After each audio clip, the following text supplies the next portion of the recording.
श्रीमान् वेङ्कटनाथार्यः कवितार्किककेसरी वेदान्ताचार्यवर्यो मे सन्निधत्ताम् सदा हृदि ज्ञानानन्दमयम् देवम् निर्मलस्फटिकाकृतिम् आधारम् सर्वविद्यानाम् हयग्रीवमुपास्महे योऽन्तः प्रविश्य मम वाचमिमाम् प्रसुप्ताम् सञ्जीवयत्यखिलशक्तिधरस्वधाम्ना अन्यांश्च हस्तचरणश्रवणत्वकादीन् प्राणान्नमो भगवते पुरुषाय तुभ्यम् नौमीड्यते भ्रवभुषे तडिदम्बराय गुञ्जावतं सपरिपिञ्छलसन्मुखाय वन्यस्रजे कवलवेत्रविषाणवेणु लक्ष्मश्रिये मृदुपदे पशुपाङ्गजाय व्यासं वसिष्ठनप्तारं शक्तेः पौत्रमकल्मषम् पराशरात्मजं वन्दे शुकतातन्तपोनिधिं व्यासाय विष्णुरूपाय व्यासरूपाय विष्णवे नमो वै ब्रह्मनिधे वासिष्ठाय नमो नमः यं प्रव्रजन्तमनुपेतमपेतकृत्यम् द्वैपायनो विरहकातर आजुहाव पुत्रेति तन्मयतया तरवोऽभिनेदुः तं सर्वभूतहृदयं मुनिमानतोऽस्मि यस्वानुभावमखिलश्रुतिसारमेकम् अध्यात्मदीपम् अतितितीर्षतां तमोऽन्धम् संसारिणां करुणयाः पुराणगुह्यम् तं व्याससूनुमुपयामि गुरुम् मुनीनाम् निगमकल्पतरोर्गलितं फलम् शुकमुखादमृतद्रवसंयुतम् पिबत भागवतम् रसमालयम् मुहुरहो रसिका भुवि भावुकाः कृष्णप्रियम् सकलकल्मषनाशनम् च मुक्त्येकहेतुमिह भक्तिविलासकारी सन्तः कथानकमिदम् पिबतादरेण लोके हि तीर्थपरिशीलनसेवया किम् स्वपुरुषमभिवीक्ष्य पाशहस्तम् वदति यमः किल तस्य कर्णमूले परिहर भगवत्कथासु मत्तान् प्रभुरहमन्यनृणाम् न वैष्णवानाम् असारे संसारे विषयविषसङ्गाकुलधियः क्षणार्धम् क्षेमार्थम् पिबत शुकगाथातुलसुधाम् किमर्थम् व्यर्थम् भोः व्रजत कुपथे कुत्सितकथे परीक्षित् साक्षी यच्छ्रवणगत मुक्त्युक्तिकथने ॐ जन्माद्यस्य यतोऽन्वयादितरतश्च अर्थेष्वभिज्ञस्वराट् तेने ब्रह्मय आदिकवये मुह्यन्ति यत्सूरयः तेजो वारिमृदाम् यथा विनिमयो यत्र त्रिसर्गो मृषा दाम्ना स्वेन सदा निरस्तकुहकम् सत्यम् परम् धीमहि धर्मः प्रोज्झितकैतवोऽत्र परमो निर्मत्सराणाम् सताम् वेद्यम् वास्तवमत्र वस्तु शिवदम् तापत्रयोन्मूलनम् श्रीमद्भागवते महामुनिकृते किं वा परैरीश्वरो सद्यो हृद्यवरुध्यतेऽत्र कृतिभिः शुश्रूषिभिस्तत्क्षणात् श्रीकृष्णाय परब्रह्मणे नमः. ಭಗವದ್ಭಕ್ತರೇ, ತಮಗೆಲ್ಲ ವಂದನೆಗಳು. ಮೆಲ್ಲಗೆ ಹೇಳಿದ ಮೈಕ್ರೋಫೋನ್ನಲ್ಲಿ ಆಗಲೇ ಇವತ್ತು ಪ್ರವಚನಕ್ಕೆ ಬದಲಾಗಿ ಸಂಗೀತವನ್ನೇ ಕೇಳಬಹುದಾಗಿತ್ತು. 22 ದಿವಸ ಶ್ರಮಪಟ್ಟು ಕಥೆಯನ್ನು ಕೇಳುವುದು ಒಂದೇ, ಅವನ ಕೀರ್ತನೆಯನ್ನು ಗುಣಗಾನವನ್ನ ಕಿವಿಯಿಂದ ಆಲಿಸುವುದು ಒಂದೇ. ಶ್ರೀಮದ್ ಭಾಗವತದಲ್ಲಿರುವುದೆಲ್ಲ ಭಗವಂತನ ಗುಣಕೀರ್ತನೆ. ನೆಪಕ್ಕೆ ಕಥೆ ಇದೆಯೇ ಹೊರತು ಪ್ರಧಾನವಾದ ವಸ್ತು ಭಗವಂತನ ಗುಣವನ್ನು ಪಾನ ಮಾಡುವುದು. ಅದಕ್ಕೆ ತುಂಬಾ ಪೋಷಕವಾದಂತಹ ದೇವರ ನಾಮಗಳನ್ನು ತಾವೆಲ್ಲ ಕೇಳಿದ್ದೀರಿ.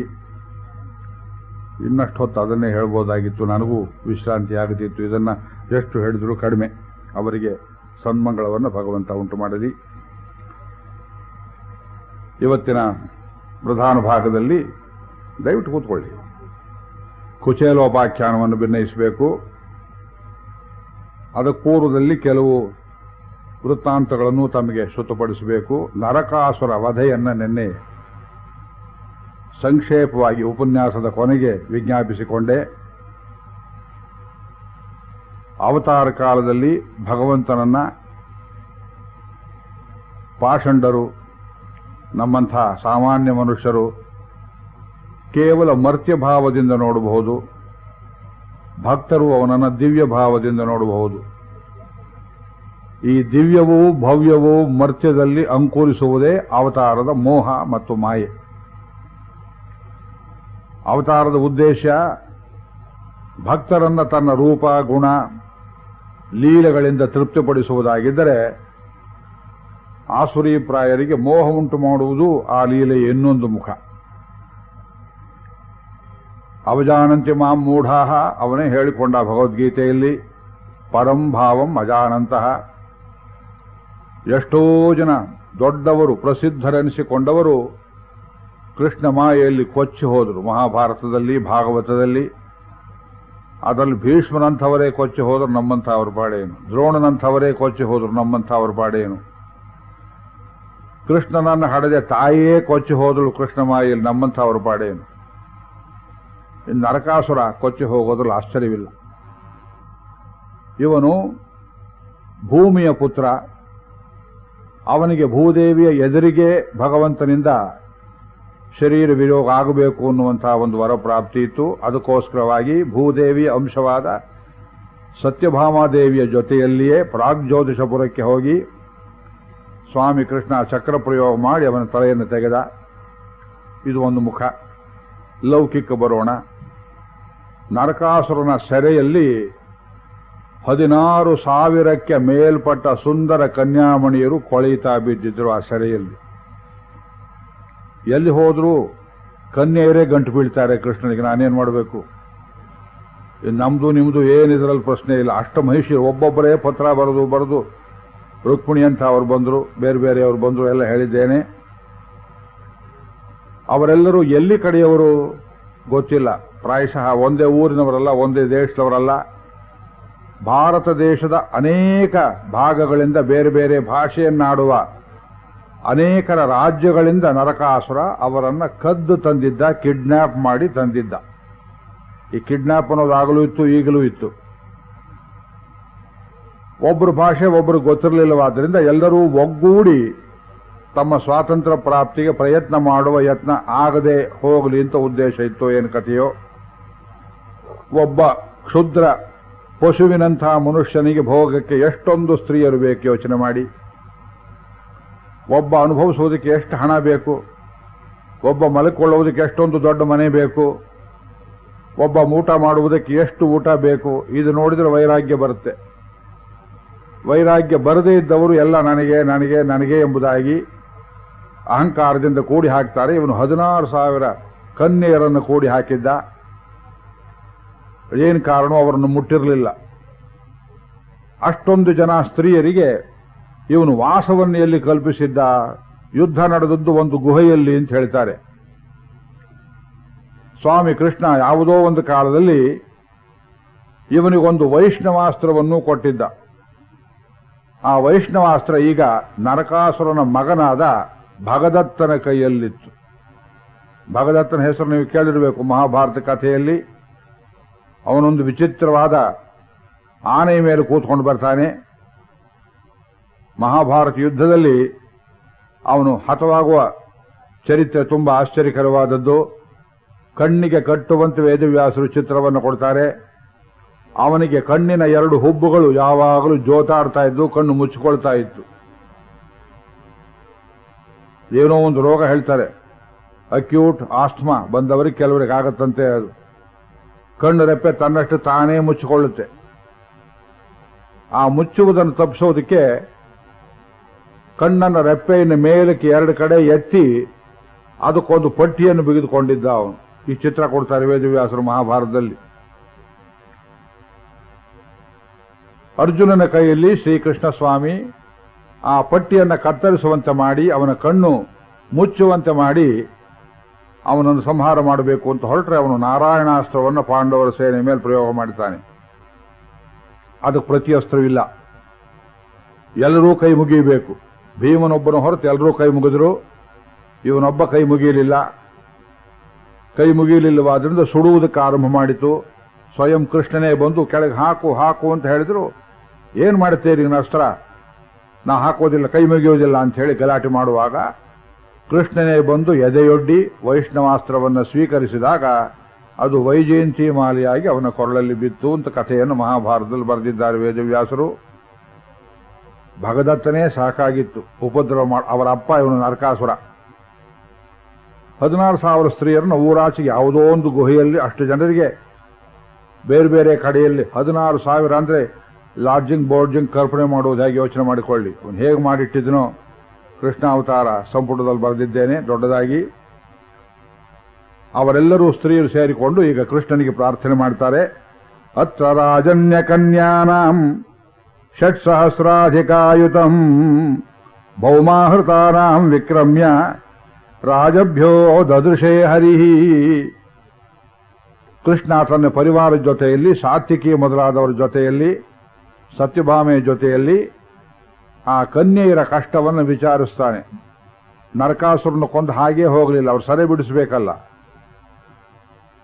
ಹೋದವನೇ ಅವರನ್ನ ದರ್ಶನ ಕೊಟ್ಟು ಅವ್ರಿಗೇನು ಬೇಕು, ಎಲ್ಲಿ ಹೋಗ್ತೀರಿ, ನಿಮ್ಗೆ ಯಾವ್ಯಾವ ಊರು ಕಳಿಸ್ಲಿ, ಕಾವಲ್ಗೆ ಹಾಕಿ ಎಂಬುದಾಗಿ ಕೇಳಿದ್ರೆ ಅವರೆಲ್ಲ ಗೋಳಾಡ್ತಾರೆ. ಪ್ರಭು, ಮನೆಯಿಂದ ನಾವು ಬಂದುಬಿಟ್ಟು ಇವನ ಅಪಹಾರ ಮಾಡಿಕೊಂಡು ಬಂದ, ಈಗ ನಾವು ಯಾವ ಊರಿಗೆ ಅಂತ ಹೋಗ್ಬೇಕು, ಯಾವ ಮನೆಗೆ ಅಂತ ಹೋಗ್ಬೇಕು, ಯಾರು ನಮ್ಮನ್ನು ಸೇರಿಸ್ತಾರೆ?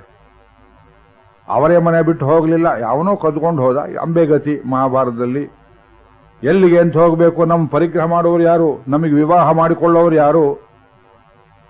ಯಾವ ಕಡೆಯೂ ಇಲ್ಲದಿಂದ ಮಾಡಿಬಿಟ್ಟ ಈ ಪಾಪಿ, ನೀನೇ ಗತಿಯಾಗಬೇಕು ಎಂಬುದಾಗಿ ತಂ ಪ್ರವಿಷ್ಟಂ ಸ್ತ್ರೀಯೋ ವೀಕ್ಷ್ಯ ನರವೀರಂ ವಿಮೋಹಿತ.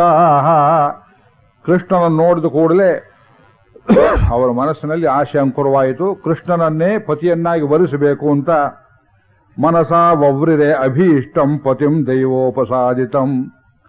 ದೈವವೇ ಕೃಷ್ಣನನ್ನು ತಮ್ಮ ಕಡೆ ಕರ್ಕೊಂಡು ಬಂತು. ದೈವೋಪಸಾದಿತಂ, ನಮ್ಮ ಕಡೆ ಇನ್ನೊಬ್ಬ ಗಂಡು ಬರ್ಲಿಕ್ಕಿಲ್ಲ ಅಂತ ಮಾಡಿದ್ದೆವು. ನಮ್ಮ ಮನಸ್ಸಿನ ಅಭೀಷ್ಟ ಕೃಷ್ಣನನ್ನು ಮದುವೆಯಾಗಬೇಕು ಅಂತ ಅವರೆಲ್ಲ ಮನಸ್ಸಲ್ಲಿ ಭಾವನೆ ಮಾಡ್ತಾರೆ. ಭೂಯಾತ್ ಪತಿರಯಂ ಮಹ್ಯಂ ಧಾತ ತನುಮೋದತ. ಒಬ್ಬೊಬ್ಬ ಸ್ತ್ರೀಯೂ ಮನಸ್ಸಿನಲ್ಲಿ ಕೃಷ್ಣನೇ ಗಂಡ ಆಗಬೇಕು, ಅದನ್ನು ಬ್ರಹ್ಮ ಅನುಮತಿಸಲಿ ಎಂಬುದಾಗಿ ಇತಿ ಸರ್ವಾಹ ಪೃಥಕ್ ಕೃಷ್ಣೆ, ಒಬ್ಬೊಬ್ಬರೇ ಪ್ರತ್ಯೇಕವಾಗಿ ಮನಸ್ಸಲ್ಲಿ ಚಿಂತನೆ ಮಾಡಿದರು. ಕೃಷ್ಣನೇ ಗಂಡ ಆದ್ರೆ ಎಷ್ಟು ಚೆನ್ನ ಎಂಬುದಾಗಿ ಭಾವೇನ ಹೃದಯಂ ದಧು. ಮುಂದಕ್ಕೆ ಕಥೆಯ ಚುಟಿಕೆಯಲ್ಲಿ ಮುಗಿಸ್ಬಿಟ್ರು ವೇದವ್ಯಾಸರು. ತಾ ಪ್ರಾಹಿಣೋತಿ ದ್ವಾರವತೀಂ ಸುಮೃಷ್ಟ ವಿರಜೋ ಅಂಬರಾಹ. ಕೃಷ್ಣ ಅವರನ್ನ ಅಂಗೀಕಾರ ಮಾಡಿ ದ್ವಾರಕೆ ಕರ್ಕೊಂಡು ಹೋದ ಅಂತ ಬರೆದು ಬಿಟ್ಟು. ಎಷ್ಟು ಸುಲಭ ಆಗೋಯ್ತು ನೋಡಿ. ಇದು ಅರ್ಜಿ ಇಲ್ಲ, ಮತ್ತೊಂದಿಲ್ಲ, ಕನ್ಯಾವರಣವಿಲ್ಲ, ನಿಷ್ಕರ್ಷ ಇಲ್ಲ, ವರೋಪಚಾರ ಕೊಡೋದು ತೆಗೆಯೋದಿಲ್ಲ, ಏನೂ ಇಲ್ಲ. ಮದುವೆ ಮಾಡ್ಕೊಂತ ಕೇಳಿದ್ರು, ಆಯಿತು ಅಂತ ಇಷ್ಟು ಪುಸ್ತಕಂತ ಕರ್ಕೊಂಡು ಹೋಗ್ಬಿಟ್ನೆ ನಮ್ಮ ಕೃಷ್ಣ. ಅಲ್ಲಿ ಇನ್ನೂ ಏನೇನೋ ನಡೆದಿರಬೇಕು, ಅದನ್ನು ವೇದವ್ಯಾಸರು ತತ್ವವನ್ನ ನಿರೂಪಿಸುವ ಭರದಲ್ಲಿ ಬಿಟ್ಟಿದ್ದಾರೆ. ಕೃಷ್ಣಾವತಾರ 2ನೇ ಸಂಪುಟದಲ್ಲಿ ಬರೆದಿದ್ದೇನೆ. ಅವರೆಲ್ಲ ಕೃಷ್ಣನಿಗೆ ಮಾಡುವ ಪ್ರಾರ್ಥನೆಯನ್ನ ಒಂದು 16 ಸಾಲುಗಳ ಕವನದಲ್ಲಿ ಬರೆದಿದ್ದೇನೆ. ವೇಳೆ ಇದ್ರೆ ಓದಿ ತೋರಿಸ್ತಾ ಇದ್ದೆ, ಮುಂದೆ ಹೋಗಬೇಕು, ಇದನ್ನು ಬಿಟ್ಟುಬಿಡ್ತೇನೆ ನಾನು. ಇವತ್ತು ಇನ್ನು ಮುಂದೆ ಹೇಳಬೇಕಾದ ಕಥೆಗಳಲ್ಲಿ ಪೌಂಡ್ರಕ ಶ್ರೀಗಾಲ ವಾಸುದೇವನ ಸಂಹಾರ, ಅದನ್ನು 2 ಮಾತಲ್ಲಿ ಹೇಳಿ ಮುಗಿಸ್ತೇನೆ. ಪುಂಡ್ರ ದೇಶದಲ್ಲಿ ಇನ್ನೊಬ್ಬ ಹುಟ್ಟಿದ್ದ ಪೌಂಡ್ರಕ. ಅವನು ಅನ್ವರ್ಥ ಹೆಸರು, ಆ ದೇಶದವನು ಅಂತ ಹೆಸರು. ಅವನಿಗೆ ಶ್ರೀಗಾಲ ಅಂತ ಹೆಸರು, ನರಿ ಅಂತ. ಶ್ರೀಗಾಲ ಅಂದ್ರೆ ನರಿ ಸಂಸ್ಕೃತದಲ್ಲಿ. ಯಾರು ಇಟ್ಕೊಳ್ಳೋ ಹೆಸರೇ ನೋಡಿ, ನರಿ ನಾಯಿ ಅಂತ ಹೆಸರಿಟ್ಕೊಳ್ತಾರೆಯೇ. ಅವನು ಬಡಗಿಯ ಕೈಯಲ್ಲಿ ತನಗೆ ದೇವರು ಕೊಟ್ಟದ್ದು 2 ಭುಜದ ಜೊತೆಗೆ ಇನ್ನೆರಡು ಭುಜವನ್ನ ಮಾಡಿಸಿ, ಆ ಭುಜಗಳನ್ನು ಧರಿಸಿ, ಒಂದು ಕೈಯಲ್ಲಿ ಶಂಖ ಒಂದು ಕೈಯಲ್ಲಿ ಚಕ್ರ ಧರಿಸಿ ನಾನೇ ವಾಸುದೇವ ಅಂತ ಹೇಳ್ತಾ ಇದ್ದ. ಇದು ಅಹಂ ಬ್ರಹ್ಮಾಸ್ಮಿ ವೇದವಾಕ್ಯದ ಅಣಕವಾಡದ ರೀತಿ. ಬಡಗಿಯವ್ರನ್ನ ಕೇಳಿದ್ರೆ ಯಾರಿಗೆ ಬೇಕಾದ್ರೂ 2 ಎಕ್ಸ್ಟ್ರಾ ತೋಳು ಮಾಡಿ ಕೊಡ್ತಾರೆ. ಅವರು ದುಡ್ಡು ಕೊಡ್ಬೋದು, ಶಂಖಚಕ್ರ ಸಿಕ್ಕಬಹುದು. ಹಾಕೊಂಡು ಮಾತ್ರದಿಂದ ಎಲ್ಲ ವಾಸುದೇವರಾಗೋದಿಲ್ಲ. ಅವನು ಕೃಷ್ಣನಿಗೆ ಸವಾಲನ್ನು ಎಸೆದ. ನರಕಾಸುರ ರಾಜ್ಯದಿಂದ ಬರುವಾಗ, ನೀನು ಖೋಟ ಕೃಷ್ಣ, ನಾನೇ ನಿಜ ಕೃಷ್ಣ. ನೀ ನಿಜ ಕೃಷ್ಣ ಆಗಿದ್ರೆ, ವಾಸುದೇವ ಆಗಿದ್ರೆ ನನ್ನನ್ನು ಬಂದು ಯುದ್ಧದಲ್ಲಿ ಎದುರಿಸುವಂತ ಸವಾಲನ್ನು ಹಾಕಿ ಕಳಿಸ್ತಾನೆ. ಕೃಷ್ಣ ಅವನನ್ನು ಬೆನ್ನಟ್ಟಿಕೊಂಡು ಹೋಗುವಾಗ ದಾರಿಯಲ್ಲಿ ಕಾಶೀನಗರದ ದೊರೆ ಅವನಿಗೆ ಸಹಾಯ ಮಾಡುವ ಸಲುವಾಗಿ ಕೃಷ್ಣನನ್ನು ಅಡ್ಡ ಹಾಕಿ ಅಲ್ಲಿ ಕೃತ್ಯ ಕೆಲಸಗಳನ್ನು, ಅಂದ್ರೆ ಮಾಟದ ಕೆಲಸಗಳನ್ನು ಮಾಡ್ತಿದ್ರು. ಒಂದು ಮಾಟದ ಗೊಂಬೆಯನ್ನು ಮಾಡಿ ಕೃಷ್ಣನ ಮೇಲೆ ಛೂ ಬಿಟ್ಟ ಅವನು ಕಾಶಿರಾಜ. ಆಗ ಸುದರ್ಶನ ಸ್ವಾಮಿ ಬೆನ್ನಟ್ಟಿ ಹೋಗಿ ಆ ಕಾಶೀನಗರವನ್ನು ಪೂರ್ತಿ ಸುಟ್ಟ ಕಥೆ ಭಾಗವತದಲ್ಲಿ ಬರ್ತದೆ. ಕಾಶೀನಗರ ದಗ್ಧ್ರೇಚ, ಕಾಶೀನಗರ ಪೂರ್ತಿ ದಹನಾಗಿ ಹೋಯಿತು. ಸುದರ್ಶನನನ್ನು ಯಾರು ತಡೆಯೋರಿಲ್ಲ. ಬಾವಿಯಲ್ಲಿ ಅಡ್ಕೊಂಡ್ರು, ಚಾವಣಿ ಮೇಲಿದ್ರು, ಬೆಟ್ಟಕ್ಕೆ ಹೋದ್ರು, ಎಲ್ಲಿಯೂ ಬೆನ್ನಟ್ಟಿಕೊಂಡು ಹೋಗಿ ಸ್ಮರಸಿ ನಚಕ್ರ ಪರಾಕ್ರಮಂ ಮುರಾರೇ, ಪರಮಾತ್ಮನ ಚಕ್ರಕ್ಕೆ ಎಷ್ಟು ಶಕ್ತಿ ಇದೆ, ಎಲ್ಲ ಈ ಮನ್ಮಥನೇ ನಿನಗೆ ಗೊತ್ತಿಲ್ವೇ, ನನ್ನ ಮನಸ್ಸಲ್ಲಿ ಹೋಗಿ ಯಾತಕ್ಕ ನನ್ನನ್ನು ಕಾಡ್ತೀಯೇ ಅಂತ ಕುಲಶೇಖರ ಆಳ್ವಾರರು ಮುಕುಂದ ಮಾಲೆಯಲ್ಲಿ ಕೇಳ್ತಾರೆ. ಆ ಸುದರ್ಶನ ಪರಾಕ್ರಮವನ್ನು ಈ ಕಾಶಿನಗರ ಸುಟ್ಟ ಪ್ರಸ್ತಾವದಲ್ಲಿ ನೋಡಬೇಕು. ಆಮೇಲೆ ವಿಧಿ ಇಲ್ಲದೆ ಪೌಂಡ್ರಕ ಯುದ್ಧಕ್ಕೆ ಬರ್ತಾನೆ, ಕೃಷ್ಣನ ಕೈಯಲ್ಲಿ ಸಾಯ್ತಾನೆ. ಬರೀ ಸಾಯೋ ಕಥೆಗಳೇ. ಆಮೇಲೆ ದ್ವಿವಿಧನೆಂಬ ಒಬ್ಬ ವಾನರ ವೀರ ಕಿಷ್ಕಿಂಧೆಯಲ್ಲಿ ಆಳ್ತಾ ಇದ್ದವನು, ಅವನು ಕೃಷ್ಣನ ಮೇಲೆ ಕೈ ಮಾಡಬೇಕು ಅಂತ ಕಾಲವನ್ನು ಕಾಯ್ತಾ ಇರುವಾಗ ಬಲರಾಮ ದೇಶ ಪರ್ಯಟನೆ ಮಾಡೋ ಕಾಲದಲ್ಲಿ ಅವನನ್ನು ನೋಡಿ ಇವನು ಪೃಷ್ಠವನ್ನು ತೋರಿಸಿ ಅಣಕವಾಡಿ ಕೋತಿ ಚೇಷ್ಟೆಗಳನ್ನು ಮಾಡಲಾಗಿ ಬಲರಾಮ ಗದೆಯಿಂದ ಒಂದೇ ಏಟಿಗೆ ದ್ವಿವಿಧನನ್ನು ಸಂಹಾರ ಮಾಡ್ತಾನೆ. 3 ಆಯಿತು. 4ನೇ ಕಥೆ, ದುರ್ಯೋಧನನಿಗೊಬ್ಬಳು ಹೆಣ್ಣು ಮಗಳಿದ್ಲು ಇಷ್ಟ ಅವಾಂತರದಲ್ಲಿ. ಆ ಮಗಳನ್ನು ಯಾರಿಗೋ ಕೊಟ್ಟು ಮದುವೆ ಮಾಡಬೇಕು ಅಂತ ಅವನು ಒಂದು ಸ್ವಯಂವರವನ್ನು ಏರ್ಪಡಿಸಿದ್ದ. ಅವಳ ಹೆಸರು ಲಕ್ಷಣಾದೇವಿ. ಲಕ್ಷಣೆ, ಲಕ್ಷ್ಮಣೆ ಅಲ್ಲ, ಲಕ್ಷಣೆ. ನೋಡೋಕ್ಕೂ ಚೆನ್ನಾಗಿದ್ದಿರಬೇಕು. ದುರ್ಯೋಧನಿಗೇನು ಬೇಕಾದಷ್ಟು ಐಶ್ವರ್ಯ ಅವನು ಸಂಪಾದನೆ ಮಾಡಿದ್ದಲ್ಲ, ಹಿಂದಿನಿಂದ ಬಂದಿತ್ತು. ಪಾಂಡು ಚಕ್ರವರ್ತಿ ಸಂಪಾದನೆ ಮಾಡಿದ್ದು. ಆಕೆ ಆ ಸ್ವಯಂವರದಲ್ಲಿ ಇವರು ಯಾರು ಬರ್ತಾರೆಯೋ ಏನು ಕಥೆಯೋ ಮನಸ್ಸಿಗೆ ದುಗುಡವಾಗಿತ್ತು. ಇಷ್ಟರಲ್ಲಿ ಜಾಂಬವತಿಗೆ ಕೃಷ್ಣನಿಂದ ಒಬ್ಬ ಪುತ್ರ ಹುಟ್ಟಿದ್ದ, ಸಾಂಬ ಎಂಬುವನು. ಈ ಸಾಂಬನ ಕೆಲಸ ಕಥೆ ಸಾಮಾನ್ಯವಾದ ಕಥೆಯಲ್ಲ. ಇವನಿಗೊಂದು ಕಾಲದಲ್ಲಿ ಮುಂದೆ ಕ್ಷಯರೋಗ ಉಂಟಾಗಿ ಅದನ್ನು ಕಳೆದುಕೊಳ್ಳುವುದಕ್ಕೆ ಕೋಣಾರ್ಕ ಕ್ಷೇತ್ರಕ್ಕೆ ಹೋಗಿ ಸೂರ್ಯೋಪಾಸನೆಯನ್ನು ಮಾಡಿ ಕ್ಷಯರೋಗ ನಿವಾರಿಸಿಕೊಂಡ ಅಂತ ಕಥೆ ಕೇಳ್ತೇವೆ. ಇದೇ ಸಾಂಬನೇ ಮುಂದೆ ಯಾದವ ವಂಶಕ್ಕೆ ಮೃತ್ಯುವನ್ನು ತಂದವನು. ಕೃಷ್ಣನ ಪುತ್ರ, ನೋಡುವುದಕ್ಕೆ ಹೆಣ್ಣಿನ ಮುಖ.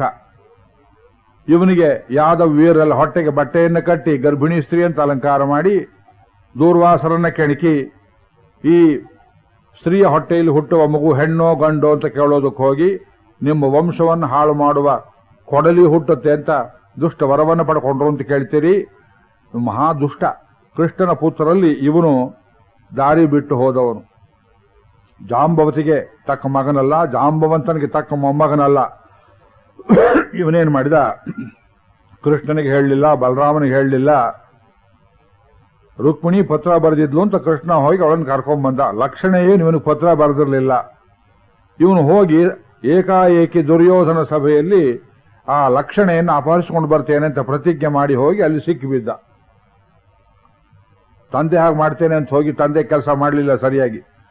ಪೂರ್ತಿ ಶಕ್ತಿವಂತನಾಗಿ ಸೈನ್ಯ ಸಮೇತನಾಗಿ ಹೋಗಿ ಎತ್ಕೊಂಡ್ಬಂದಿದ್ದೆ ಚೆನ್ನಾಗಿತ್ತು, ಅದು ಮಾಡಲಿಲ್ಲ. ದುರ್ಯೋಧನ ಕಡೆಯವರು ಹಿಡಿದು ಹಾಕಿಬಿಟ್ರು ಅವನನ್ನ.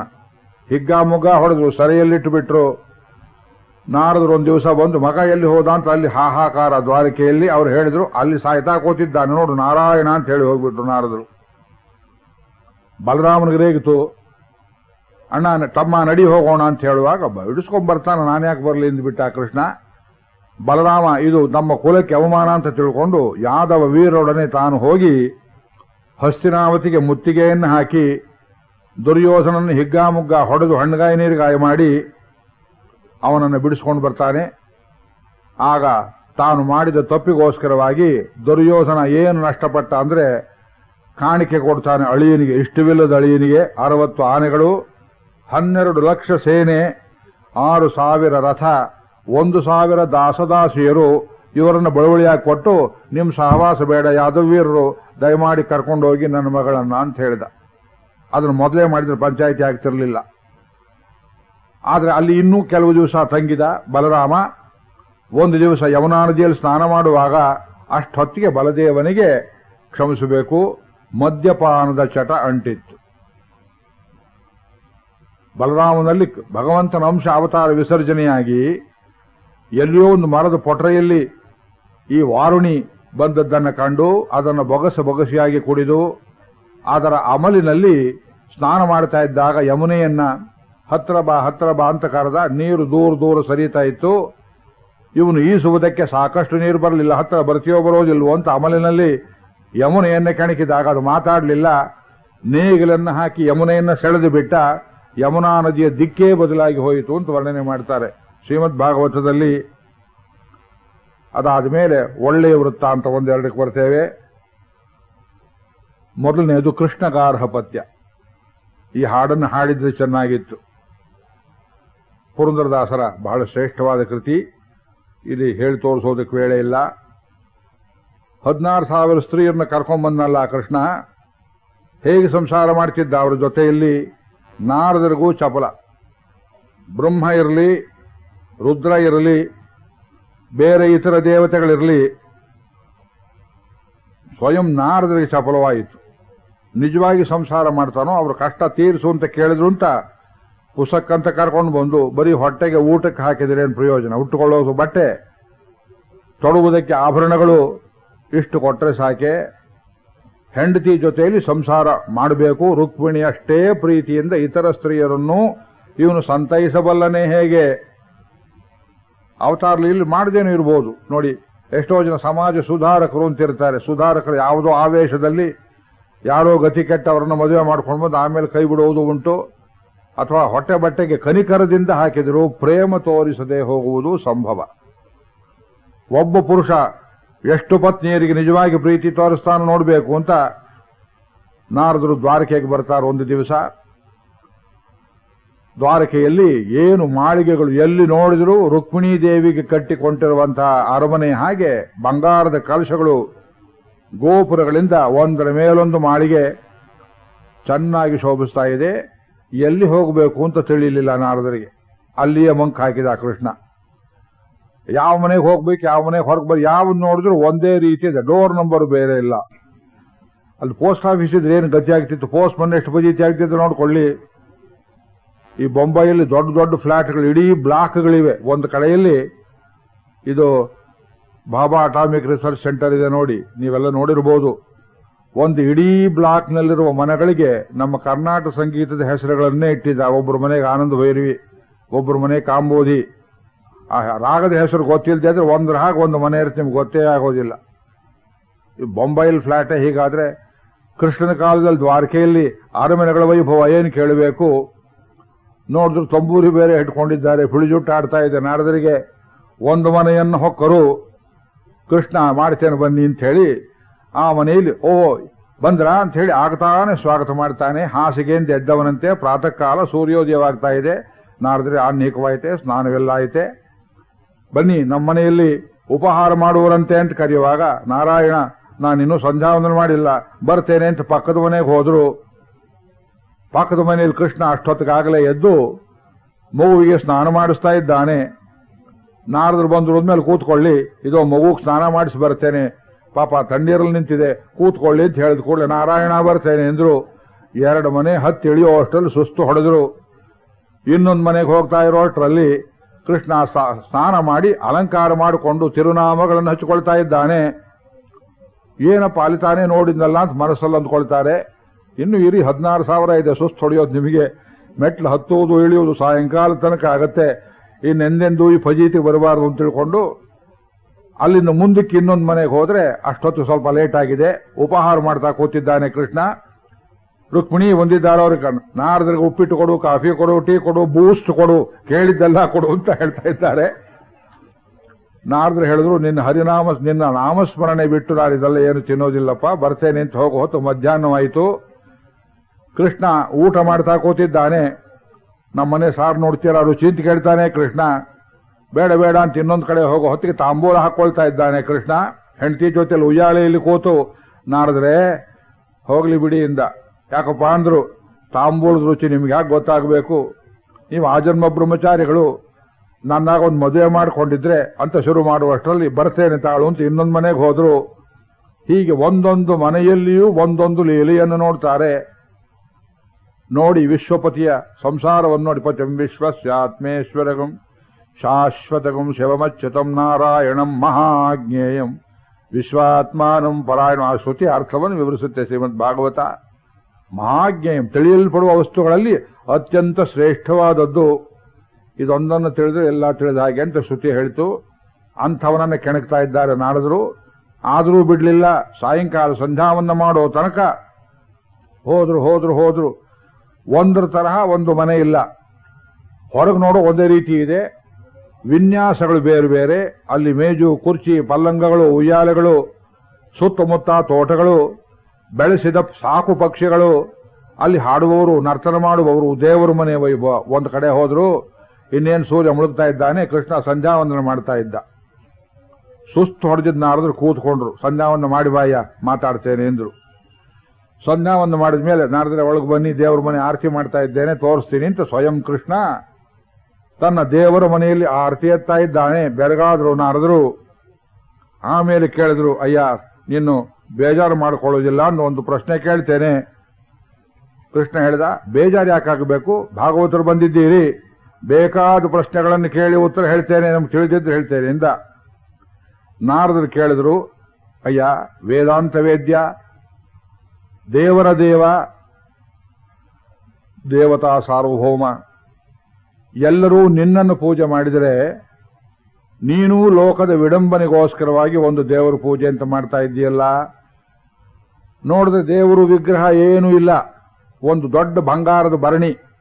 ಆ ಭರಣಿಯನ್ನು ಪೂಜೆ ಮಾಡ್ತಾ ಇದ್ದಾನೆ. ಒಳಗೇನು ಸಾಲಿಗ್ರಾಮ ಇರ್ಬೋದು, ನರಸಿಂಹ ಸಾಲಿಗ್ರಾಮನೋ, ಕೂರ್ಮ ಸಾಲಿಗ್ರಾಮನೋ ಅಥವಾ ತ್ರಿವಿಕ್ರಮನೋ ಏನಿದೆಯೋ ನೋಡಬೇಕು ಅಂತ ಕುತೂಹಲ. ವೈದಿಕರಿಗೆ, ಭಕ್ತರಿಗೆ, ಭಾವುಕರಿಗೆ, ವೈಷ್ಣವರಿಗೆ. ಇನ್ನೊಬ್ಬರ ಮನೆಗೆ ಹೋದ್ರೆ ಮೊದಲು ದೇವರ ಮನೆ ನೋಡುವ ಚಪಲ. ಸಾಲಿಗ್ರಾಮ ಇದೆಯೋ ಕೇಳ್ತಾರೆ. ಇದೇ ಸ್ವಾಮಿ. ಎಂಟು ಸಾಲಿಗ್ರಾಮ ಸ್ವಾಮಿ, ಷಟ್ಚಕ್ರ ಸೀತಾರಾಮ ಸಾಲಿಗ್ರಾಮ. ಅಯ್ಯೋ ನಾ ನೋಡೇ ಇಲ್ವಲ್ಲ, ತೋರಿಸ್ತೀರಾ? ಇನ್ನೊಬ್ರು ಹೇಳ್ತಾರೆ, ನಮ್ಮಲ್ಲಿ ಕೂರ್ಮ ಸಾಲಿಗ್ರಾಮ, ಕೂರ್ಮದ ಹಾಗೆ ಇದೆಯೇ ನೋಡ್ಬೇಕೆ? ಈ ಕುತೂಹಲ ನಾರದರಿಗೆ ತುಂಬ ಕುತೂಹಲ. ನಿನ್ನ ದೇವರು ಯಾವುದು, ಯಾವ ಸಾಲಿಗ್ರಾಮ ನೋಡ್ಬೋದೆ? ಅವಶ್ಯವಾಗಿ ನೋಡಿಯಿಂದ ಕೃಷ್ಣ ಕೈ ತೊಳೆದುಕೊಂಡು ಬಂಗಾರದ ಭರಣಿಯನ್ನು ಬಿಚ್ಚಿ ತೋರಿಸ್ತಾನೆ. ಬರೀ ಮಣ್ಣು ಪುಡಿ ಇದೆ, ಅದರಲ್ಲಿ ಧೂಳು. ಇದೆಂಥ ದೇವರಯ್ಯ ಅಂದ್ರು. ಏನು ಅಯೋಧ್ಯೆದೋ, ದ್ವಾರಕೆದೋ, ದಿವ್ಯ ಕ್ಷೇತ್ರದ ಮೃತ್ತಿಕೆ ಆದರೆ ಪೂಜೆ ಮಾಡಬಹುದು. ಕಾವೇರಿ ತಳಗಿನ ಮಣ್ಣನ್ನು ಪೂಜೆ ಮಾಡಬಹುದು. ಗಂಗೋತ್ರಿಯಲ್ಲಿ ಗಂಗೆ ಉದ್ಭವ ಆಗ್ತಕ್ಕಂತಹ ಜಾಗದ ಮೃತ್ತಿಕೆಯನ್ನು ಪೂಜೆ ಮಾಡಬಹುದು. ಬೃಂದಾವನ ಕ್ಷೇತ್ರದ ಮೃತ್ತಿಕೆಯನ್ನು ಪೂಜೆ ಮಾಡಬಹುದು. ಈ ಎಲ್ಲ ಮೃತ್ತಿಕೆಗಳು ನಮ್ಮ ಮನೆಯಲ್ಲಿ ಉಂಟು. ಡಬ್ಬಿಯಲ್ಲಿ ಹಾಕಿ ಇಟ್ಟಿದ್ದೇನೆ, ಪೂಜೆ ಮಾಡ್ತೇನೆ. ನಾರದರು ಕೇಳಿದ್ರು, ಇದು ಯಾವ ಕ್ಷೇತ್ರದ್ದು ಈ ಮೃತ್ತಿಕೆ? ಕೃಷ್ಣ ನಕ್ಕು ಬಿಟ್ಟ ಮೋಹಕವಾಗಿ. ಅಷ್ಟಕ್ಕೆ ಮೂರ್ಛಿತರಾದ್ರು ನಾರದರು. ಯಾಕಯ್ಯ ಪ್ರಶ್ನೆ ಕೇಳಿತ್ತಪ್ಪ, ಯಾವ ಕ್ಷೇತ್ರದ್ದು ಅಂದ್ರೆ ಯಾತಕ್ಕೆ ಹೀಗೆ ನಗುತ್ತಿದ್ದೀಯ ಅಂತ ಕೇಳಿದ್ರು. ಗುರುಗಳೇ, ಇದು ಯಾವ ಕ್ಷೇತ್ರದ್ದು ಅಲ್ಲ, ನನ್ನ ಭಕ್ತರ ಪಾದ ಧೂಳಿ ಅಂತ ಹೇಳಿದ. ಅಂಬರೀಷನಂಥವರು, ಧ್ರುವನಂಥವರು, ಇನ್ನು ಎಷ್ಟೋ ಭಾಗವತರು ಲೋಕದಲ್ಲಾಗಿ ಹೋದ್ರಲ್ಲ, ಪ್ರಹ್ಲಾದನಂಥವರು, ಅವರೆಲ್ಲರ ಪಾದಧೂಳಿಯ ಕಣವನ್ನು ಶೇಖರಿಸಿಟ್ಟಿದ್ದೇನೆ. ಎರಡೆರಡು ಕಣ ತಗೊಂಡ್ರು ಇಷ್ಟಾಯಿತು. ಇನ್ನೊಂದು ಡಬ್ಬಿ ತೋರಿಸ್ದ, ಇದು ತುಂಬಿ ಮಿಕ್ಕದ್ದು, ಅದರಲ್ಲಷ್ಟಿಟ್ಟಿದ್ದೇನೆ ನೋಡಿ ಇಂದ. ಅದನ್ನು ಪುರಂದರದಾಸರು ಒಂದು ಹಾಡಿನಲ್ಲಿ ಹೇಳಿ ತೋರಿಸ್ತಾರೆ. ಅದನ್ನು ರಾಗ ರಚನೆ ತಾಳಬದ್ಧವಾಗಿ ಹೇಳುವ ಯೋಗ್ಯತೆ ನನಗಿಲ್ಲ. ಯಾರ ಕೈಲಾದ್ರೂ ಹಾಡಿಸಬೇಕು. ನಾಳೆ ಯಾರು ಹಾಡೋರಿದ್ರೆ ಹೇಳಬಹುದು ಅವಶ್ಯಕವಾಗಿ.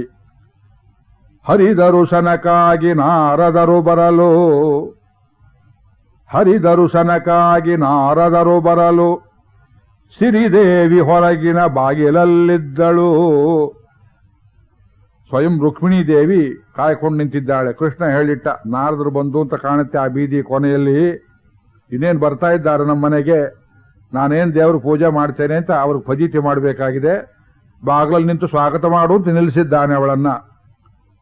ಸಿರಿದೇವಿ ಹೊರಗಿನ ಬಾಗಿಲಲ್ಲಿದ್ದಳು. ಹೊರಗಿನ ಬಾಗಿಲು ಯಾಕೆ? ಒಂದೊಂದಕ್ಕೂ 7-8 ಕಕ್ಷಗಳು, ತೊಟ್ಟಿಗಳು, ಮೆಟ್ಲು ಹತ್ತಿ ಇಳಿಯುವುದು. ಇದು ದೇವರ ಮನೆ ಸಪ್ತ ಪ್ರಾಕಾರ ಇದ್ದಾಗಿದೆ. ಅವಳು ಸ್ವಾಗತ ಮಾಡಿದ್ಲು. ನಾರದರು ಒಳಕ್ಕೆ ಹೋದ್ರು. ಕರಕಮಲ ಮುಗಿದು ದೊರೆ ಸಮಯವೇನೆನಲು. ದಣಿ ಸಮಯ ಏನು, ಕೃಷ್ಣ ಏನ್ ಮಾಡ್ತಿದ್ದಾನೆ ಅಂತ ಕೇಳಿದ್ರು. ರುಕ್ಮಿಣೀ ದೇವಿ ಹೇಳಿದ್ರು, ನಾರಿಮಣಿ ಲಕುಮಿ ಅರುಹುವಳಾಗ ವರದೇವತಾರ್ಚನೆ ಅರಮನೆಯೊಳಗೆ ಭರದಿಂದ ಕುಳಿತಿಪ್ಪ ಪರಮಾತ್ಮನು. ಸರಸಿಜೋದ್ಭವನಾದಿ ಸುಹರಿಗೆ ದೊರೆಯೀತ ಪರಮ ಆಶ್ಚರ್ಯವ ಅರಿಯಬೇಕೆಂದು ದೇವ್ರ ಪೂಜೆ ಕೂತಿದ್ದಾರೆ. ಸಾಯಂಕಾಲ ಸಂಧ್ಯಾ ವಂದನೆ ಆಯಿತು. ಏನಮ್ಮ ಸಾಯಂಕಾಲದ ಹೊತ್ತು ಪೂಜೆ ಅಂದ್ರೆ, ಅಯ್ಯೋ ತ್ರಿಕಾಲ ಪೂಜೆ ಮಾಡಬೇಕು ಶಾಸ್ತ್ರ ಹೇಳ್ತಲ್ಲ, ಗೊತ್ತಿಲ್ವೇ ನಿಮಗೆ? ಈಗ ತಾನೇ ಸ್ನಾನ ಮಾಡಿ ಒಳ್ಳೆ ಪೀತಾಂಬರವನ್ನು ಧರಿಸಿ ಪೂಜೆ ಕೂತ್ಬಿಟ್ಟಿದ್ದಾರೆ. ಬೇಕಾದ್ರೆ ಹತ್ರ ಹೋಗಿ ನೋಡಿ, ಏನು ಆಕ್ಷೇಪ ಇಲ್ಲ. ನಾಸ್ತಿಕರು ಬಂದ್ರೆ ಎದ್ದು ಬರಬಾರ್ದು. ವೈದಿಕರು ಬಂದಿದ್ದೀರಿ, ಹೋಗಿ ತಂಬೂರಿ ಬೇಕಾದ್ರೆ ಮೀಟಿ ಜೊತೆಯಲ್ಲಿ ಹಾಡ್ಬೋದು. ವರದೇವತಾರ್ಚನೆ ಅರಮನೆಯೊಳಗೆ ಭರದಿಂದ ಕುಳಿತಿಪ್ಪ ಪರಮಾತ್ಮನು. ಅತ್ಯಂತ ಭಕ್ತಿಯಿಂದ ಕೂತಿದ್ದಾನೆ. ಯಾರವನು? ಸರಸಿಜೋದ್ಭವನಾದಿ ಸುರರಿಗೆ ದೊರೆಯೀತ. ನಾರದರು ಗಲ್ಲದ ಮೇಲೆ ಬೆರಳಿಟ್ಕೊಂಡ್ರು. ಏನಿದು? ನಾಭಿ ಕಮಲದಲ್ಲಿ ಬ್ರಹ್ಮನನ್ನು ಉಂಟು ಮಾಡಿದವನು, ಸಕಲ ದೇವತೆಗಳೇ ಒಡೆಯನಾದವನು, ಇವನೆಂಥ ದೇವರು ಪೂಜೆ ಮಾಡ್ತಾನೆ ನೋಡಬೇಕು ಅಂತ ಪರಮ ಆಶ್ಚರ್ಯವ ಅರಿಯಬೇಕೆಂದು ಕಳವಳಿಸುತ್ತ ಮನದೊಳಗೆ ತೋರುತ್ತಲಿರೆ. ಥಳಥಳಿಸುವ ರತ್ನ ಸಂಪುಟದಿ ಕಲುಷ ದೂರನನು ಪ್ರಹ್ಲಾದವರ ಧ್ರುವನು. ಅಂಬರೀಷ ಮುಖ್ಯರು ಪೂಜೆಗೈವ ಹರಿದಾಸರ ಚರಣ ರಜಗಳ ತುಂಬಿಟ್ಟು ತೆಗೆದು ತೋರಿದ ಮುನಿಗೆ ಪರಮಾತ್ಮನು. ಯಾವನನ್ನ ಪಾತಾಳಕ್ಕೆ ತುಳಿದನೋ ಬಲಿಚಕ್ರವರ್ತಿ ಪಾದಧೂಳಿ ಇಟ್ಟಿದ್ದಾನಂತೆ ಆ ಡಬ್ಬಿಯಲ್ಲಿ.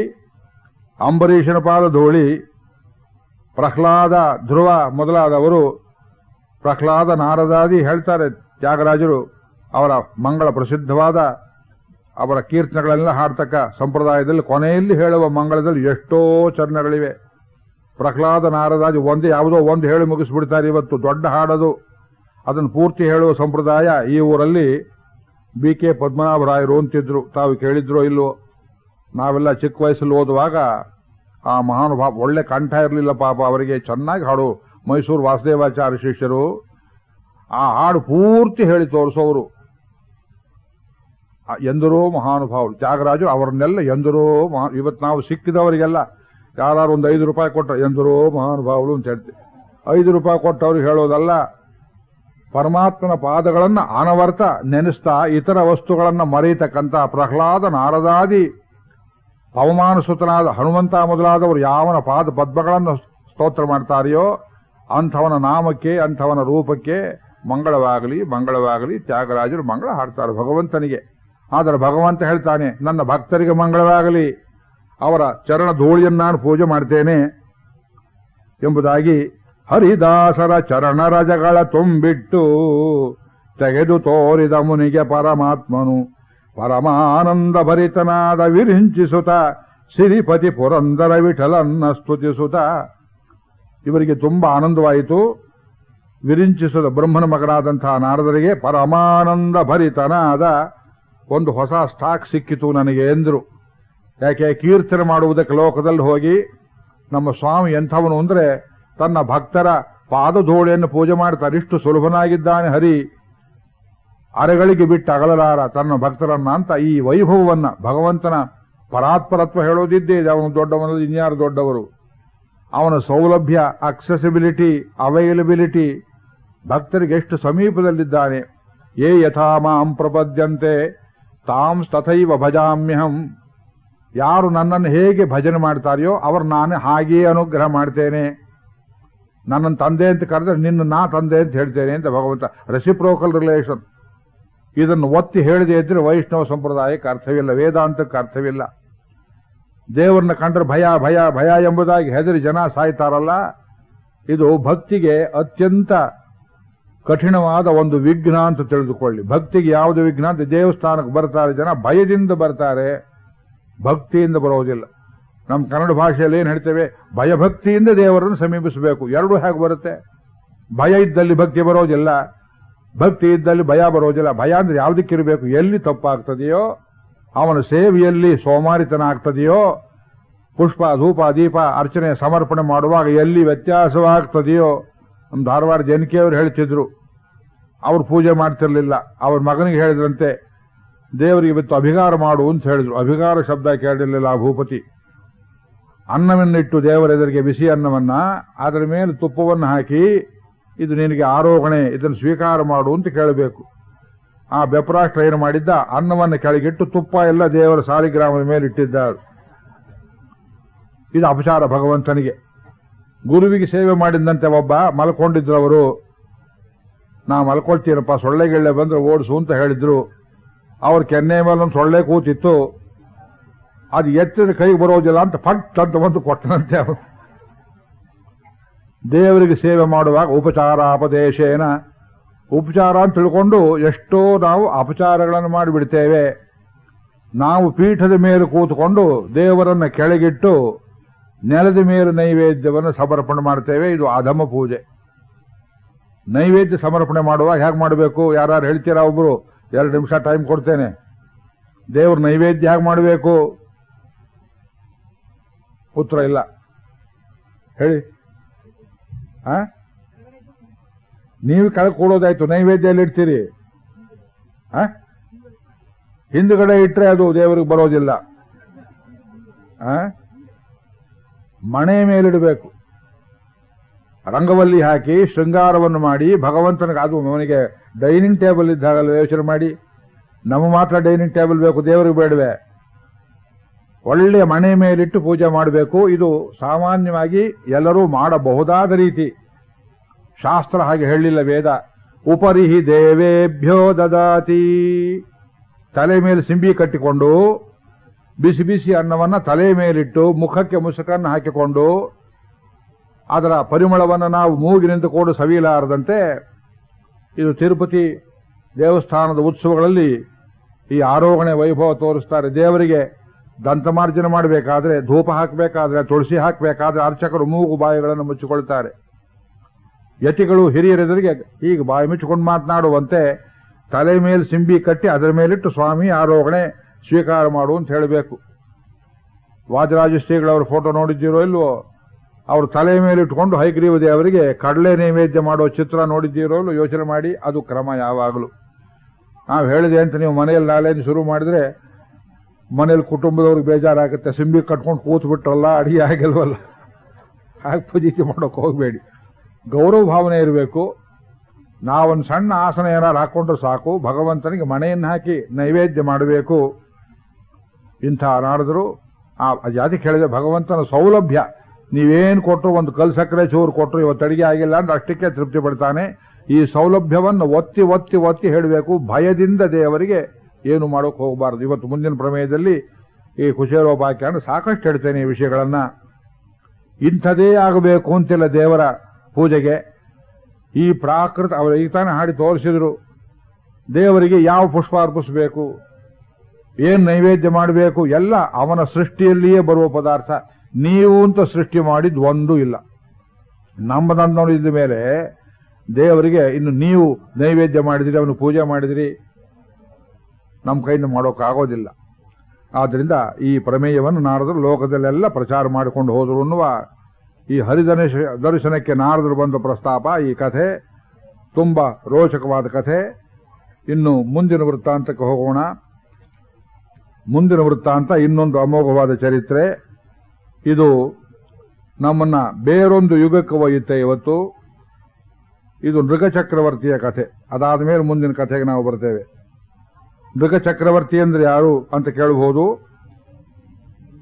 ಅವನು ಇಕ್ಷ್ವಾಕು ವಂಶದಲ್ಲಿ ಬಂದವನು, ಮಾಂಧಾತೃವಿನ ಮಗ, ಇಕ್ಷ್ವಾಕುವಿನ ತಮ್ಮ ಅವನು ಸ್ವಂತ. ಈ ಇಕ್ಷ್ವಾಕು ತಮ್ಮನಿಗೆ ಅದೇನೋ ಒಂದು ಕಾರಣದಿಂದ ಒಂದು ಶಾಪ ಉಂಟಾಗಿತ್ತು. ಆ ಕಥೆಯನ್ನು ಸ್ವಲ್ಪ ಭಿನ್ನಯಿಸ್ತೇನೆ. ಇದರಲ್ಲೊಂದು ದೊಡ್ಡ ತತ್ವ ಇರೋದ್ರಿಂದ ಇದನ್ನು ನಾವು ಅರ್ಥ ಮಾಡಿಕೊಳ್ಳಬೇಕು. ಮಾಂಧಾತೃ ವಂಶದಲ್ಲಿ ತುಂಬ ಧರ್ಮದಿಂದ ರಾಜ್ಯ ಪರಿಪಾಲನೆ ಮಾಡ್ತಾ ಇದ್ದ ನೃಗ ಚಕ್ರವರ್ತಿಗೆ ಪ್ರತಿನಿತ್ಯ ಗೋದಾನ ಮಾಡುವ ಚಾಪಲ್ಯ, ಅದಕ್ಕಾಗಿ ಒಳ್ಳೆಯ ಅಲಂಕಾರ ಮಾಡಿದ ಸಾವಿರಾರು ಗೋವುಗಳು ಅವನ ಅರಮನೆಯಲ್ಲಿದ್ದವು. ಗೋಶಾಲೆಯಲ್ಲಿ ಒಂದು ದಿವಸಕ್ಕೆ ಸಾವಿರ ಗಟ್ಟಲೆ ಗೋವುಗಳು ಬಂದು ಬ್ರಾಹ್ಮಣರೆಲ್ಲರೂ ಸಾಲಾಗಿ ಪಾಳಿ ಹಚ್ಚಿ ಕ್ಯೂ ಹಚ್ಚಿ ನಾನು ತಾನು ತಾನು ಅಂತ ಸ್ವೀಕಾರ ಮಾಡ್ತಿದ್ರು. ಗೋವಿನ ಕೊಂಬುಗಳಿಗೆ ಬಂಗಾರದ ಅಲಂಕಾರ, ಗೋವಿನ ಪಾದಗಳಿಗೆ ಗೊರಸುಗಳಿಗೆ ಬಂಗಾರದ ಅಲಂಕಾರ, ಅವುಗಳಿಗೆಲ್ಲ ಬಂಗಾರದ ಥೈಲಿ ನಾಣ್ಯಗಳನ್ನು ಕಟ್ಟಿ ದಾನ ಕೊಡ್ತಿದ್ದ. ಬಾಳವನ್ನು ಹಿಡಿದು ತುಭ್ಯಮಹಂ ಸಂಪ್ರದದೆ. ಇದರಲ್ಲಿ ಎಲ್ಲಾ ಜಾತಿ ಗೋವುಗಳು ಇದ್ವು. ಹಾಗೆ ದಾನ ಮಾಡುವಾಗ ಒಂದು ದಿವಸ ಒಂದು ಅಚಾತುರ್ಯ ನಡೆಯಿತು. ದತ್ತಾಪಹಾರ ಪ್ರಸಂಗ. ಲೋಕದಲ್ಲಿಯೇ ಅತ್ಯಪೂರ್ವವಾದ ಒಂದು ಗೋವು ಒಂದು ದಿವಸ ಒಂದು ಮಂದೆಯಲ್ಲಿ ಕೊಡುವಾಗ ಸೇರಿಕೊಂಡಿತ್ತು. ಇವನೇ ನೋಡಿರಲಿಲ್ಲ ಅದನ್ನ. ಅರಮನೆಯಲ್ಲಿ ಎಲ್ಲಾ ಗೋವುಗಳನ್ನು ದೊರೆ ಪರೀಕ್ಷೆ ಮಾಡೋಕ್ಕಾಗೋದಿಲ್ಲ. ತಂದು ರಾಶಿ ಹಾಕಿದ್ರಲ್ಲ. ಇವತ್ತು ಈ ಗೋವುಗಳು ಬ್ಯಾಚ್ ಬೈ ಬ್ಯಾಚ್ ತಂದು ನಿಲ್ಲಿಸ್ತಿದ್ರು. ಬ್ರಾಹ್ಮಣರು ಬರ್ತಿದ್ರು, ದಾನ ಕೊಡ್ತಿದ್ದ. ಆಗಷ್ಟೇ ಗೋವುಗಳನ್ನು ನೋಡ್ತಿದ್ದ. ಇದು ಇಂಥದೇ ಗೋವು, ಇವರಿಗೆ ಕೊಟ್ಟಿದ್ದೇನೆ ಅಂತ ಅವನಿಗೆ ತಿಳುವಳಿಕೆ ಇಲ್ಲ ಪಾಪ. ಹಾಗೆ ದಾನ ಮಾಡುವಾಗ ಅತ್ಯಂತ ಶ್ರೇಷ್ಠವಾದ ಆ ಗೋವು ಒಬ್ಬ ಬ್ರಾಹ್ಮಣನಿಗೆ ದಾನ ಮಾಡಲ್ಪಟ್ಟಿತು. ಅವನ ಹೆಸರು ಗೋತ್ರ ನಮಗೆ ಗೊತ್ತಿಲ್ಲ. ಆ ಬ್ರಾಹ್ಮಣ ನೋಡಿದ, ನನಗೆ ಎಂಥ ಭಾಗ್ಯ ಇವತ್ತು. ಬಾಕಿ 999 ಗೋವು ಒಂದೇ, ಇದು ಒಂದೇ ಒಂದು ಶ್ರೇಷ್ಠವಾದದ್ದು ಸಿಕ್ಕಿಬಿಡ್ತಲ್ಲ ಅಂತ ತುಂಬ ಪ್ರೀತಿಯಿಂದ ಅದನ್ನ ಅರಮನೆಗೆ, ತನ್ನ ಅರಮನೆಯಿಂದ ತನ್ನ ಮನೆಗೆ ಕರ್ಕೊಂಡು ಹೋದ.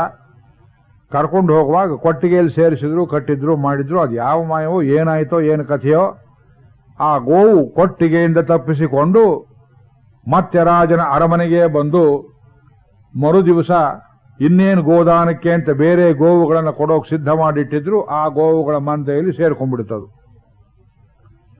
ಗೋಶಾಲೆಯ ರಕ್ಷಕರಿಗೆ ಇದು ಅಚಾತುರ್ಯ ತಿಳಿಲಿಲ್ಲ, ಇದು ಗೋವು ಮಾಡಿದ ಕೆಲಸ. ಮರು ದಿವಸ ಬೆಳಿಗ್ಗೆ ಆಗೋ ತನಕ ದಾನ ತಗೊಂಡು ಮೊದಲ ದಿವಸದ ಬ್ರಾಹ್ಮಣನಿಗೂ ಇದು ತಿಳಿಲಿಲ್ಲ. ಮಾರನೇ ದಿವಸ ಇದು ಗೋದಾನ ಕೊಡಬೇಕು. ಮತ್ತು ಮೊದಲು ಯಾವನೊಬ್ಬ ಬ್ರಾಹ್ಮಣ ಬಂದ. ಅವನು ಮೊದಲನೇ ದಿವಸನೂ ಬಂದು ಕೂತಿದ್ದ. ಸಾಯಂಕಾಲ ಆಗೋಯ್ತು. ಸಾಯಂಕಾಲ ಆದ್ಮೇಲೆ ಗೋದಾನವಿಲ್ಲ, ನಾಳೆ ಬನ್ನಿ, ಬೆಳಿಗ್ಗೆ ನಿಮಗೆ ಮೊದಲು ಅಂತ ಹೇಳಲಾಗಿ ಇವನು ಬಂದು ಕಾಯ್ಕೊಂಡಿದ್ದಾನೆ. ನಮೋ ನಮೋ ಅಂತ ಕೊಡ್ತಾರೆ ಅಂತ.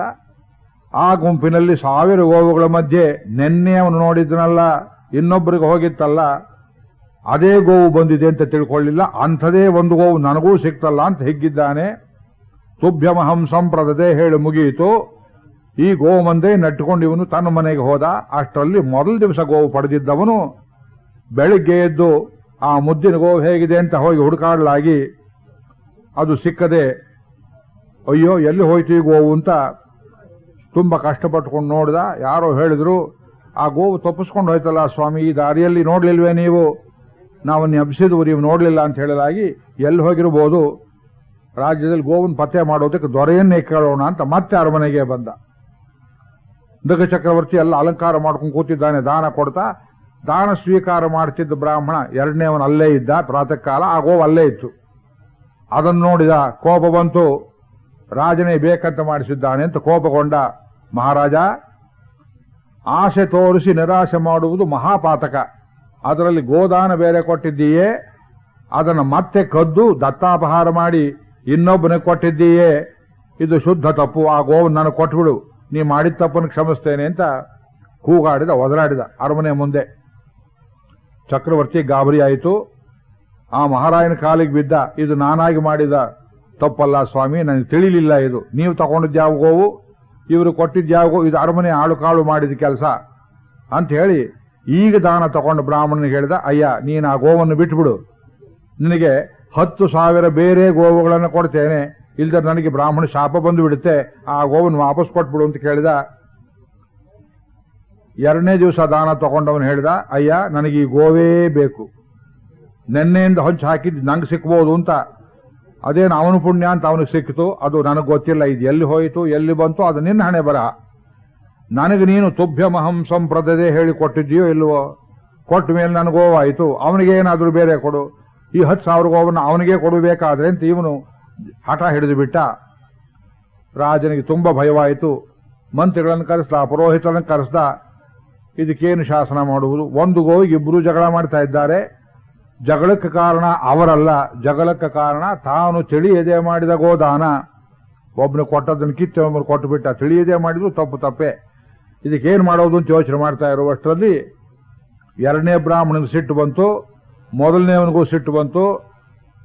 ಇಬ್ಬರು ಎದುರಿಗೆ ರಾಜನಿಗೆ ಮಣ್ಣನ್ನು ತಗೊಂಡು ಆಕ್ರೋಶ ಮಾಡಿ ಶಾಪವನ್ನು ಹಾಕಿ, ದತ್ತಾಭಾರ ನನಗೆ ಕೊಟ್ಟದನ್ನು ಮತ್ತೆ ಕಿತ್ಕೊತಾ ಇದ್ದೀಯೆ, ಅವನು ಕೊಟ್ಟದನ್ನು ಕಿತ್ತು ನನಗೆ ಕೊಟ್ಟಿದ್ದೀಯೆ, ಆದ್ದರಿಂದ ನೀನು ದೊಡ್ಡ ಹೆಂಟೆಗೊದ್ದವಾಗಿ ಒಂದು ನೀರಿಲ್ಲದ ಪಾಳುಭಾವಿಯಲ್ಲಿ ಬಿದ್ದು ಅನೇಕ ಶತಮಾನಗಳವರೆಗೆ ನೀನು ಅಲ್ಲಿ ಕೊಳಿತಾ ಸಿಕ್ಕಿದ್ದ ಕ್ರಿಮಿಕೀಟಗಳನ್ನು ತಿಂತಾ ಬಿದ್ದಿರೋ ಎಂಬುದಾಗಿ ಶಾಪ ಕೊಟ್ಟು ಹೋಗಿಬಿಟ್ರು ಇಬ್ಬರು. ಎಷ್ಟು ದೊಡ್ಡ ಅವಾಂತರಾಗಿ ಹೋಯ್ತು ನೋಡಿ. ಹೆಂಟೆಗೊದ್ದ ಅಂದ್ರೆ ಗೊತ್ತಾಗುತ್ತಲ್ಲ ನಿಮಗೆ, ಹಾವರಾಣಿ ಜಾತಿಯ ಪ್ರಾಣಿ ಅದು. ಅದಕ್ಕೆ ವಾತಿಕಾಟ ಅಂತಾರೆ ಧಾರವಾಡದ ಕಡೆ. ಬೇಲಿ ಮೇಲಿರುತ್ತೆ ನೋಡಿ ಅದು. ಬೇಲಿ ಯಾವ ಬಣ್ಣವೋ ಅದರಂತೆ ತನ್ನ ಬಣ್ಣವನ್ನ ಗೋಸುಂಬೆ ಅಂತಾರೆ ನೋಡಿ, ಇನ್ನೊಂದು ಹೆಸರದು. ಗೋಸುಂಬೆ ಆಗಿರ್ತಾರೆ ಅಂತ ಕೆಲವು ಮನುಷ್ಯರಿಗೆ ಹೇಳೋದುಂಟು. ಯಾವ ಕಡೆ ಅಂದ್ರೆ ಹಾಗೆ ತಿರುಗಿ ಬಿಡ್ತಾರೆ ನೋಡಿ. ಒಬ್ಬ ಒಂದು ಊರಿಗೆ ನಿನ್ನ ಹೆಸರೇನು ಅಂತ ಕೇಳಿದ್ರು. ಭದ್ರಯ್ಯ ಅಂದ. ಇಂಥ ಒಂದು ಹೆಸರು ಕೇಳಿಲ್ವಲ್ಲ, ಯಾವ ಭದ್ರಯ್ಯ ಅಂದ್ರು. ಅವನ ಹತ್ರ ಬಂದು ಕೇಳಿದ, ಈ ಊರಲ್ಲಿ ವೈಷ್ಣವರು ಹೆಚ್ಚೋ ಶೈವರು ಹೆಚ್ಚೋ ಅಂತ ಕೇಳಿದ. ನಿನ್ನ ಹೆಸರು ಹೇಳಯ್ಯ ಅಂದ್ರೆ ಈ ಊರು ಶೈವರೋ ವೈಷ್ಣವರೋ ಕೇಳ್ತಿಯಲ್ಲ ಅಂದ್ಮೇಲೆ ಅವನು ಹೇಳ್ದ, ಊರಲ್ಲಿ ವೈಷ್ಣವರು ಹೆಚ್ಚಾಗಿದ್ರೆ ನನ್ನ ಹೆಸರು ರಾಮಭದ್ರಯ್ಯ, ಶೈವರು ಹೆಚ್ಚಾಗಿದ್ರೆ ವೀರಭದ್ರಯ್ಯ ಅಂತ ಹೇಳಿದ್ನಂತೆ ಅವನು. ಇದಕ್ಕೆ ಗೋಸುಂಬೆ ಅಂತ ಹೇಳ್ತಾರೆ. ಜನಗಳನ್ನು ನೋಡಿ ಹೆಸರು ಬದಲಾಯಿಸಿಕೊಳ್ಳುವುದು, ತಾನು ಪಾರಾಗಬೇಕು. ರಾಜಕಾರಣದಲ್ಲಿ ಗೋಸುಂಬೆತನ ತುಂಬಾ ಸಮೃದ್ಧಿಯಾಗಿದೆ ಇವತ್ತು, ಹೇಳೋದು ಬೇಡ. ಗೋಸುಂಬೆ ಜನ್ಮ ಬರಲಿ ಅಂತ ಹೇಳಿದ್ರು. ದತ್ತಾಪಹಾರ ಮಾಡಿ ಇಂಥದ್ದೊಂದು ಕೆಟ್ಟದಾಗುತ್ತೆ ನೋಡಿ. ಮದುವೆಯಲ್ಲಿ ಮುಂಜಿಯಲ್ಲಿ ಮನೆಯಲ್ಲಿ ಶುಭ ಕಾರ್ಯ ಆಗುವಾಗ ದಾನ ಧರ್ಮಗಳನ್ನು ಕೊಡುವಾಗ ತುಂಬಾ ಎಚ್ಚರಿಕೆಯಿಂದ ಕೊಡಬೇಕು. ದಾನ ಕೊಡುವ ಪದಾರ್ಥಗಳನ್ನು ನೀವೇ ಕಣ್ಣಿಟ್ಟು ನೋಡಿರಬೇಕು. ಅದರಲ್ಲೇನಾದ್ರೂ ಹುಳುಕಲು ಪಳಕಲು ಕೆಟ್ಟದ್ದು ಮತ್ತೊಂದು ಇದ್ರೆ ಕೆಟ್ಟ ದಾನವನ್ನು ಕೊಟ್ಟದ್ದಕ್ಕೂ ಒಂದು ದುಷ್ಟ ಫಲ ಉಂಟು. ಒಂದು ತೆಂಗಿನಕಾಯಿ ಕೊಡಬೇಕಾದ್ರೂ ಸರಿಯಾದ ತೆಂಗಿನಕಾಯಿ ಕೊಡಬೇಕು. ಮನೆಗೆ ತಗೊಂಡು ಹೋದೋ